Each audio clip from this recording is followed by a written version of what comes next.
کہاں ہے آپ کے بادشاہ کا محل؟ تو نے کہا محل شہل تو کوئی نہیں، مسجد میں ہوں گے امیر المومنین۔ بندہ کہتا ہے میں سوچ میں پڑ گیا کہ جس کے نام سے میرا بادشاہ کانپتا ہے وہ مسجد میں ہوگا۔ گن مین ہی کوئی نہیں، آٹو بچوں ہی کوئی نہیں، ادھر ادھر ہی کوئی نہیں، پہرے دار ہی کوئی نہیں۔ مسجد میں جا کے پوچھا جناب عمر، کہنے لگے ادھر ہی تھے۔ کدھر ہیں بھئی حضرت؟ وہ کدھر ہیں بھئی؟ ادھر ہی تھے۔ کہنے لگا میں حیران ہو گیا، یہ بادشاہ کی بات ہو رہی ہے۔ ایک صاحب کہنے لگے وہ کھجوروں کے باغ کی طرف جا رہے تھے، کہتے میں کھجوروں کے باغ میں گیا تو ایک بندے سے پوچھا امیر المومنین، کہنے لگا وہ سامنے کی طرف جا رہے تھے، ادھر گیا۔ ایک بندے سے پوچھا کہاں ہے وہ شخص اس کی 24 لاکھ مربع میل پہ حکومت ہے؟ کہاں ہے وہ شخص جو مدینے میں بیٹھ کے نعرہ لگاتا ہے تو کیسر و کسرا کانپ جاتے؟ وہ بندہ کدھر ہے کہ جس کی بات جگہ جگہ ہوتی ہے، جس کا تذکرہ سنا ہے کہ اسے دیکھ کے شیطان بھی رستے بدل جاتا ہے؟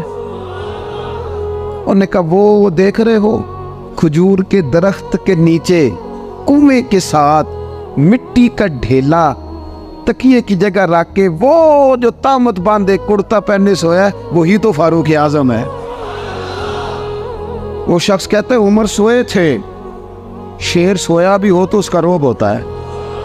شیر جو ہوتا ہے، شیر کبھی سو بھی جائے نا تو لوگ پھر بھی خوف کھاتے ہیں اور اس کے جاگنے کا خوف کھاتے ہیں کہ یہ کہیں جاگ نہ جائے۔ شیر جو ہوا، کہتے ہیں حضرت عمر سوئے تھے پر میں قریب گیا تو میرے وجود پہ روب طاری ہو گیا، روب،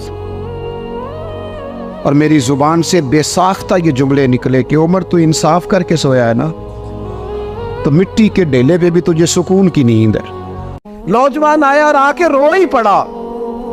حضرت عمر نے اس کو روتے دیکھا تو فرمایا بیٹا کیا ہوا؟ کہنے لگے حضور فلاں علاقے کے فلاں گورنر صاحب کا مسئلہ ہے، حضور مجھ سے غلطی ہو گئی تھی، میں شراب پی بیٹھا تھا، انہوں نے مجھے درے بھی مارے ہیں، پھر انہوں نے لوگوں سے کہا اس کے ساتھ میل ملاپ چھوڑ دو، کوئی اس سے بات نہ کرے، حضور مجھ سے غلطی ہو گئی میں مانتا ہوں، پر اتنی اذیت اتنی تکلیف، جب مجھے سزا مل گئی، کوڑے لگ گئے، تو پھر یہ الگ سے جو سزائیں مجھے دی گئیں، یہ میں حضرت عمر کی بات کر رہا ہوں، میں نے جب یہ پڑھا تھا تو میں رو پڑا تھا۔ حضرت فاروق اعظم نے اس نوجوان کی بات سنی، سنو میں کیا کہہ رہا ہوں، اس گناہگار کی بات سنی، اس گناہگار کی بات سنی تو حضرت عمر رو پڑے اور فرمایا بلاؤ نا ان گورنر صاحب، وہ بھی بڑے سمجھدار باوقار بڑے آدمی تھے، بلایا اور بلا کے فرمایا آپ کا اس جرم پر غصہ بالکل ٹھیک، لیکن آپ کو کس نے اجازت دی کہ آپ اسے اتنی تکلیف دیں؟ آپ نے کوڑے مار لیے جو سزا بنتی تھی، اور پھر آپ نے کیوں کر کے لوگوں سے کہا اس سے ملنا جلنا چھوڑ دیں؟ فرمایا اب میں آپ کو حکمن کہتا ہوں اگر آج کے بعد آپ نے کوئی ایسا کام کیا تو میں آپ کو سزا دوں گا۔ فرمانے لگے آپ نے کہا تھا نا لوگ ان سے ملے جلے نا، فرمایا اب آپ ہی لوگوں سے کہیں ان سے ملاقات شروع کریں۔ جب انہوں نے توبہ کر لی، اپنا گناہ مان لیا، جب اقرار کر لیا، معافی مانگ لی، اب سزا کا کیا معنی ہوا؟ اب تکلیف کا کیا معنی ہوا؟ سیدنا فاروق اعظم رضی اللہ تعالیٰ عنہ فرمانے لگے اگر یہ سچی توبہ کر لے تو پھر تو ان کی گواہی بھی قبول کی جائے، ان کی گواہی تک ہم قبول کریں گے۔ وہ کسی نے کہا تھا الجھے الجھے بکھرے بکھرے روز و شب دیکھے گا کون، لوگ تیرا جرم دیکھیں گے سبب دیکھے گا کون۔ لوگ معافی نہیں دیتے، لوگ درگزر ہی نہیں کرتے، انسانوں سے غلطیاں ہو جاتی ہیں، لیکن اگر کسی نے توبہ کر لی، اور صحیح حدیث میں موجود ہے نبی پاک علیہ السلام نے فرمایا اگر کبھی کسی بندے سے کوئی گناہ ہو گیا پھر اس نے توبہ کر لی، اگر کسی نے اس بندے کو دوبارہ وہ گناہ یاد کرایا تو اللہ تعالیٰ اس بندے کو یاد کرانے والے کو سزا دے گا، مرنے سے پہلے پہلے اسے بھی اس گناہ میں مبتلا کر دے۔ حضرت عمر فرمانے لگے کہ اگر کوئی کتا بغیر پانی پیے مر گیا فرات کے کنارے صحرا میں، اس تک پانی نہیں پہنچا، انسان کی بات نہیں، یہاں تو عورتوں کو اسپتال میں جگہ نہیں ملتی تو وہ رکشے میں بچے پیدا کر لیتی، یہاں تو بہت سارے لوگ ایسے ہیں جنہیں دوائی میسر نہیں آتی اور وہ مر جاتے۔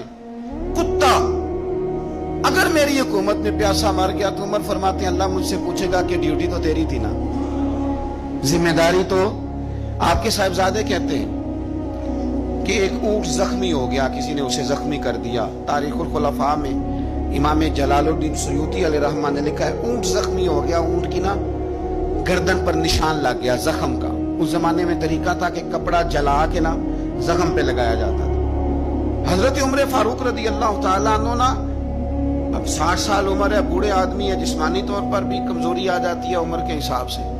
اونٹ کی نکیل کے ساتھ پہلے اسے باندھا, پھر وہ کپڑا جلایا, پھر اپنے ہاتھوں سے اونٹ کا وہ جو زخم تھا نا اس پر وہ کپڑا ڈالنے لگے, اس کو ٹھیک کرنے لگے. تو صاحبزادے آگے بڑھے, وہ کہنے لگے ابا جی یہ اونٹ ہے اور آپ اس کے زخم کو چھیڑ رہے ہیں, وہ آپ کو تکلیف بھی پہنچا سکتا ہے, تو یہ آپ 2-3 غلاموں کے ذمہ لگا دیں, وہ اس کے زخم پر دوائی مرہم پٹی کر دیں گے, یہ آپ کو کاٹ ہی نہ لے. تو کہتے ہیں حضرت عمر فاروق نے میری بات کو جھٹکا, فرمانے لگے پیچھے ہٹ جا, حکومت میری ہے کہ غلاموں کی ہے, ذمہ داری میری ہے کہ غلاموں کی ہے. فرمایا پتر میں تو ڈر رہا ہوں کہ کہیں یہ اونٹ کی قیامت میں میری شکایت نہ کر دے, یہ میری شکایت نہ کر دے کہ اللہ میں بیمار ہو گیا, زخم لگ گیا, حکومت عمر کی تھی اور کسی نے مجھے پوچھا ہی نہیں.